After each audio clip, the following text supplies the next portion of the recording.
Chapter 5, Section 3, Greek Golden Age. So it was around the post-Persian War period where historians look at Athens as being sort of the beacon, the first type of direct democracy mankind has seen flourish successfully. And a major player to help this success was Pericles. So Pericles led Athens during their golden age. He strengthened the Athenian democracy, kept the empire strong, and he made sure to leave a legacy. So he left a legacy through building various infrastructures that some of them still even exist today, like the Parthenon.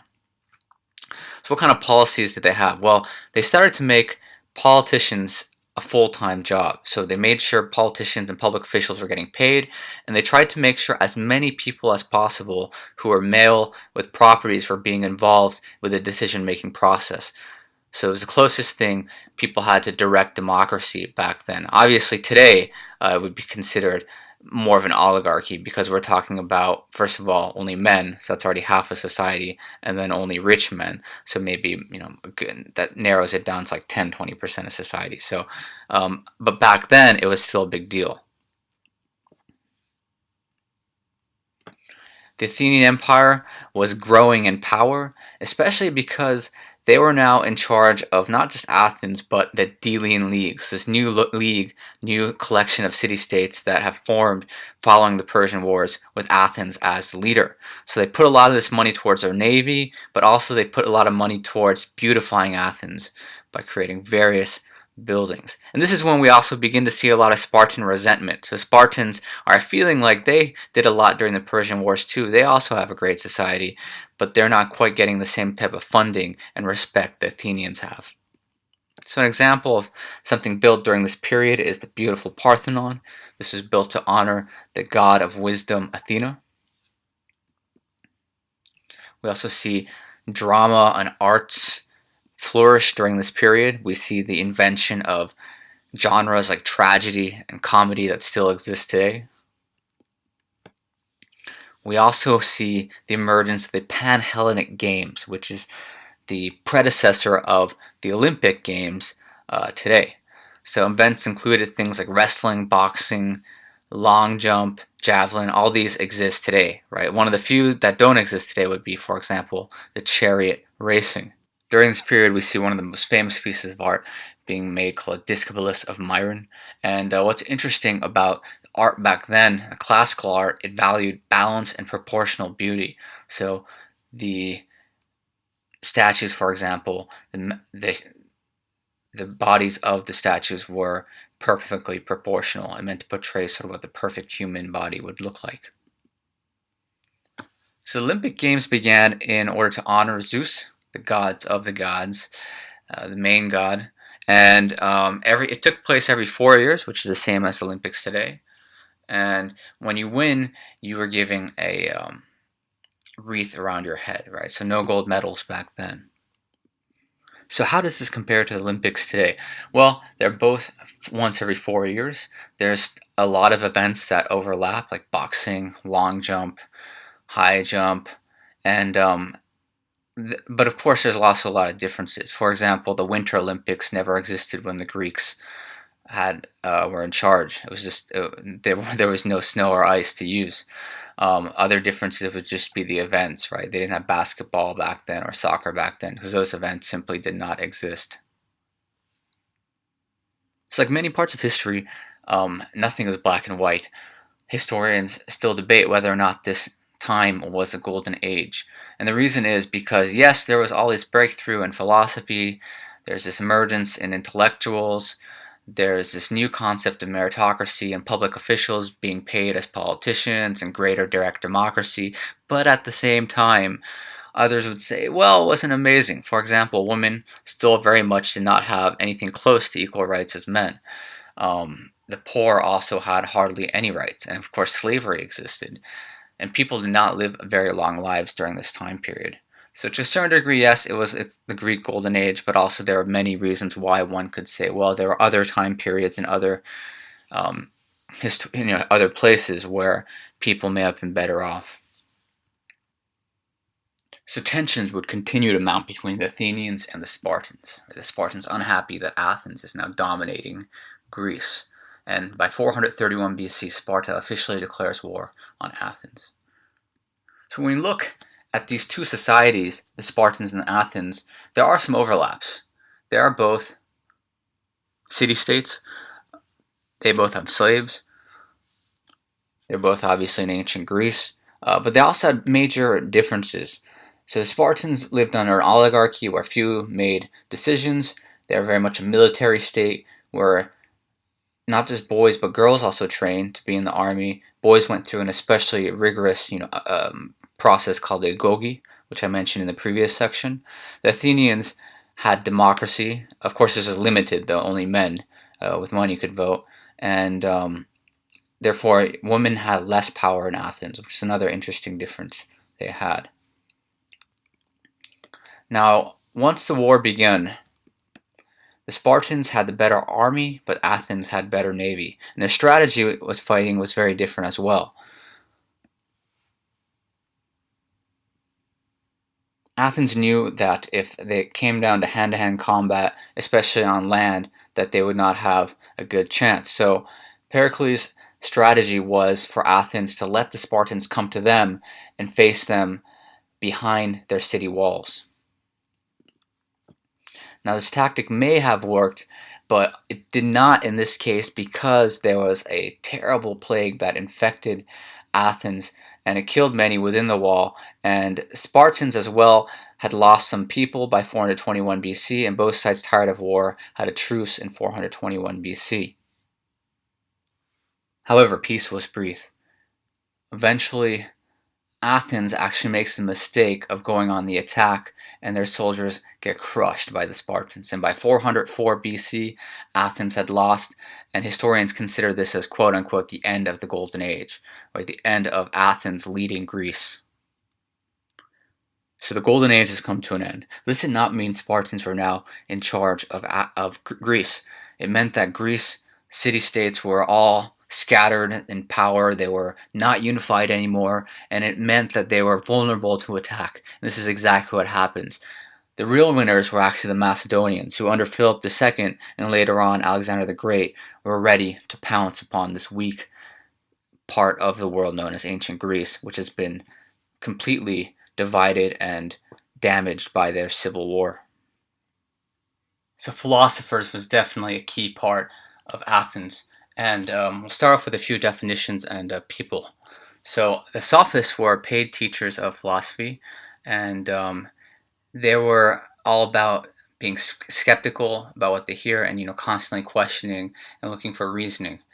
A famous sophist, or the person credited starting the sophist movement, is Protagoras, who questioned the existence of all traditional Greek gods, famously quoting, "Man is the measure of all things."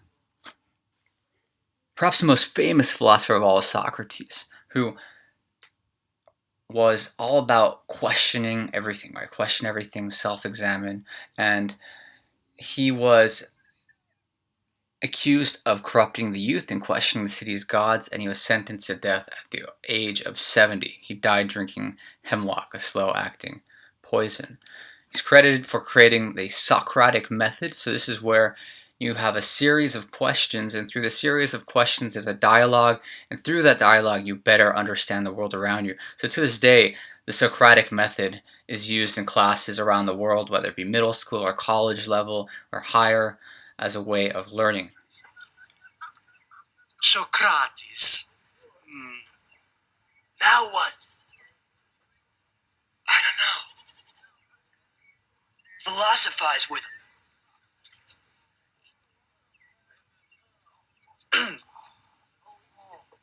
All we are is dust in the wind, dude.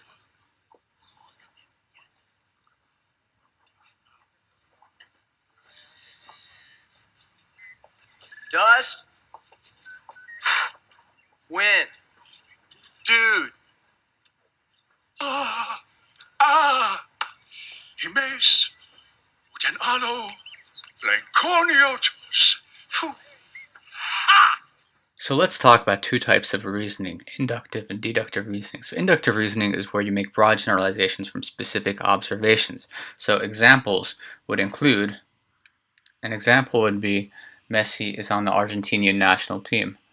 All players on the Argentinian national team are from Argentina. Therefore, Messi is from Argentina. So the example of Messi in Argentina is where inductive reasoning works. Now, an example of inductive reasoning not working would be saying you see, for example, 20 people, and all 20 people you see in Seoul are women wearing high heels. Therefore, your inductive reasoning is all women in Seoul wear high heels, right? Which is clearly wrong. So inductive reasoning can be used for good. It can also be incorrect as well.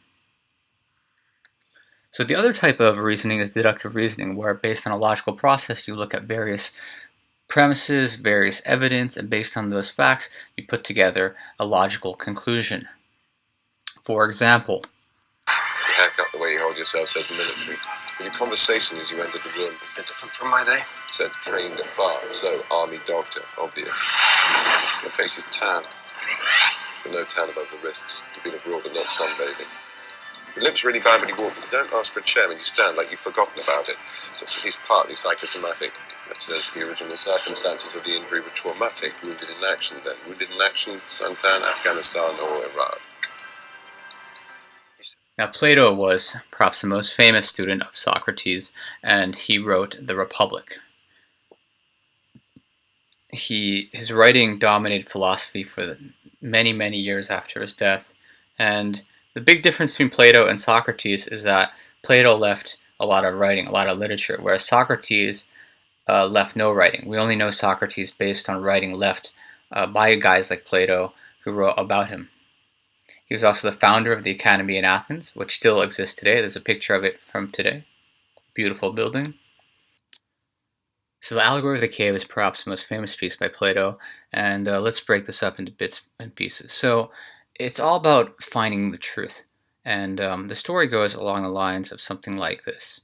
There are 3 prisoners inside a cave, and they can see shadows, and they have this game of guessing, what the shadows are. They start naming the shadows, and for them, the shadows they see in their cave walls is reality. And once one of the prisoners escape, he goes outside and he realizes that the sun is outside, and in fact everything they've been seeing inside the cave is just simply a shadow. When he goes back, the cellmates actually say, "Don't set us free," and they don't believe him that there's a world outside of the cave. So what Plato's trying to say here is that the truth is something very relative. The truth is something relative and difficult to find, and in fact a lot of the times people would avoid the truth if it makes them feel better. So the metaphor here, the sun is sort of the reality and truth. So he's sort of imagining himself as a philosopher trying to find the sun, while everyone else is stuck in the cave, just simply looking at shadows. So key point all the philosophers seem to bring up is question everything, which is something very important, not just in philosophy, but any type of study of social sciences. It's always important to question, why, what, when, how. Another famous piece by Plato is the Apology, which talks about the death of Socrates and the trial that occurred prior to his execution. And in the Apology, the main message by Plato is that one should always philosophize and one should always question. He talks a lot about Socrates here. He talks about the concept of censorship, how Socrates is being censored by the state, and Plato is saying it's a dangerous concept, that censorship is not a good thing, that people should have the right to express what they want. And he feels like Socrates was a martyr of freedom. So he died because he spoke out and used his free speech, and as a result, he was given the death sentence. So this was a warning by Plato to not have excessive censorship. So what is censorship like today? Well, for example, if you are watching a movie in South Korea, you can't see the cigarettes or you can't see knives. It's an example of censorship. If you're watching TV and certain bad language is used and it goes beep, that's an example of censorship too. Now, Plato's brightest student, probably most famous student, was the man who started the school Lyceum called Aristotle. And Aristotle is given a lot of credit for making major breakthroughs, especially in biology. He is also known to be one of the tutors of what would become later on Alexander the Great. And a lot of his work provided for things like the basis of the scientific method. One thing that makes Aristotle kind of unique, though, is a lot of things he got wrong. For example, he would say things like, all women are monstrous. He also said that some people are born to become slaves. He also had other few random mistakes, like he believed that eels did not reproduce. So yeah, not everything he said was correct. A final character to know in this section is Herodotus. He's known as the father of histories. He's also known as the father of lies sometimes, and this is because some of his writing was overly exaggerated, perhaps the most famous example being the Battle of Thermopylae. He said there was something along the lines of 2 million Persians versus 300 Spartans, and many historians say those numbers are clearly way, way, way off. Nonetheless, he's still given status as being one of the first historians ever the world has seen. Copyright disclaimer to Section 107 of the Copyright Act of 1976. Everyone have an excellent day. Goodbye.